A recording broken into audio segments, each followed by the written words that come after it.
टंचाईबाबत आज मी हे पत्र महाराष्ट्राचे मुख्यमंत्री श्री देवेंद्र फडणवीस यांना दिलं। याचा आशय असा आहे की मुख्यमंत्री, त्यांचे सर्व मंत्री, अधिकारी व नेते मंडळी सांगतात की डिझेल आणि पेट्रोलची कमी नाही, लोकांनी आतताईपणा करू नये आणि लोकांनी याबद्दल शंका व्यक्त करू नये।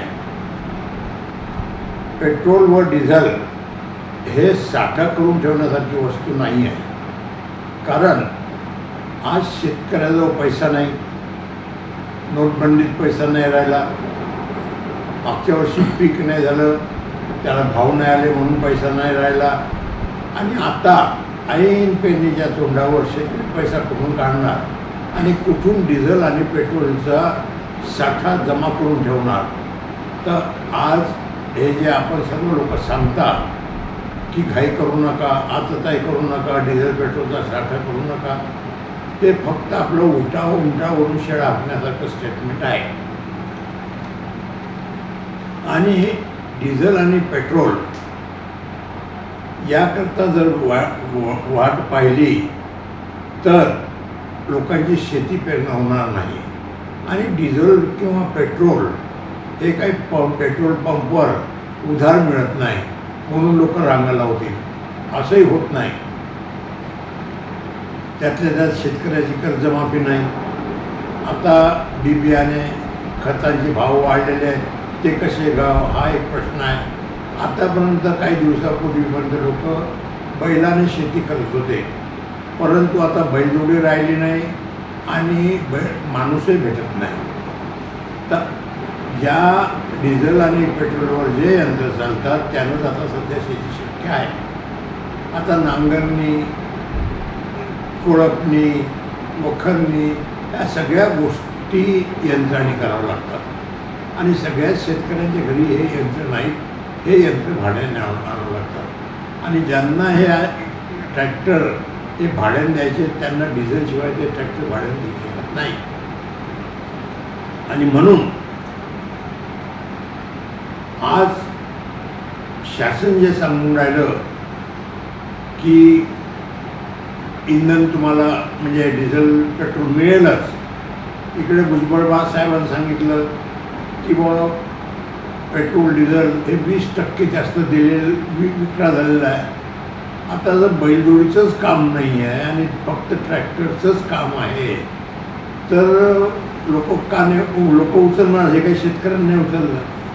आणि डिझेल पेट्रोल ही खाण्याची वस्तू नाही, ही पिण्याची वस्तू नाही, किंवा पाणी म्हणून वापरण्याची वस्तू नाही, किंवा लोकांजवळ इतका वेळ नाही की मुद्दामच कॅन घेऊन रात्र लोक रांगेला लागतील। तर याचा शासनानं निश्चितच विचार करावा। शासन एड घेऊन पेडगाव जात आहे, असं वाटतं की शासनानं समजून राहिलं, खरं समजून राहिलं का नाही समजून राहिलं। झोप नाही आली शासनाला, झोपेचं सोंग घेतलं, याला जाग कोण करेल शासनाला।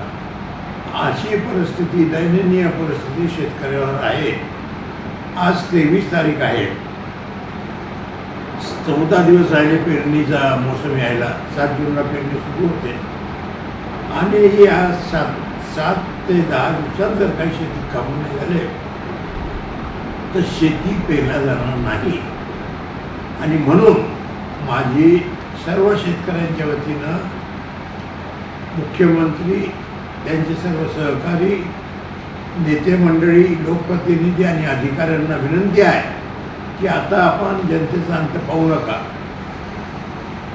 आणि रात्र पेट्रोल पंपवर राहिलं आणि जनतेनं जर थोडा कमी जास्त इकडे तिकडे केलं त्याच्यावर केसेस लागतात, डिझेल पेट्रोल भेटत नाही, केसेस अंगारगा लागतात, मग कोर्टात जावं लागतं। आणि मग आपण म्हणता अरे असं कशाला केलं तुम्ही, कशाला दांडगाई केली, कशाला मस्ती केली, त्या सगळ्या गोष्टीचा आपण विचार करा। आणि पेट्रोल पंपावर 2 दिवसात आता कोणतीही लाईन लागणार नाही याची खबरदारी घ्या, ना कॅनची ना वाहनाची। आणि 2 दिवसात जर आपण हे करू शकला तर शेतकऱ्याच्या पेरण्या होतील. आणि 2 दिवसात जर हे करू शकला नाही तर आपण स्पष्ट जाहीर करा की आमच्याजवळ डिझेल पेट्रोल नाही, ही तुम्ही कबुली द्या आणि शेतकऱ्यांची माफी मागा.